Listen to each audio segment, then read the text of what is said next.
Pacers and Magic set the tip off at the top of the hour. Orlando started the season 6-2, but are just 2-6 in their last 8 games. Drew Gooden, you see them a lot. What's the difference between earlier in the season and what's happening with them now, especially offensively? Well, let's don't get too, out of hand and too crazy and try and think about this too much. They just got off a West Coast trip, and it's tough early on in the season when you go on this West Coast trip and you come back, your record looks a little screwed up coming in, and it doesn't look like the team that you're really supposed to be or going to be. So we just don't get too caught up in that. I think they got about 5-6 more games where they can make that up from having that bad West Coast trip. But I think they need to have some guys kind of step up and play a little bit more consistent, and especially in Aaron Gordon.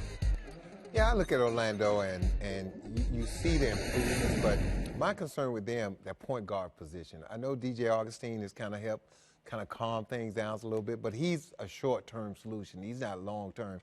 So when you look at Orlando, I like Gordon, I like Vucevic, I like what they're trying to do, but until they get a point guard that can keep the ball moving, keep the pace up, and keep everyone involved, but then the tricky part, knowing when to shoot, knowing when to pass, and become a consistent scorer, because today, your point guard's got to score for you. If you have a point guard that's getting 10 points and 6 or 7 assists, that's not good enough. He's got to be 15 plus, and he's got to be able to keep pressure on the defensive pick and roll situation. On the other side of the ball, you see that balance. Darren Collison having a good season 8.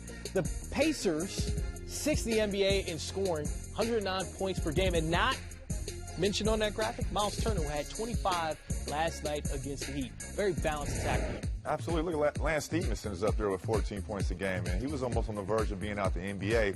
And just big ups to Larry Bird signing him before Larry Bird's departure, and getting that done, because Lance feels very comfortable at home. And I think he's just putting all these guys on his back and kind of being the veteran and leading them to victory right now. Orlando Magic have Nikola Vucevic inside. Definitely a guy that gets a lot done for them.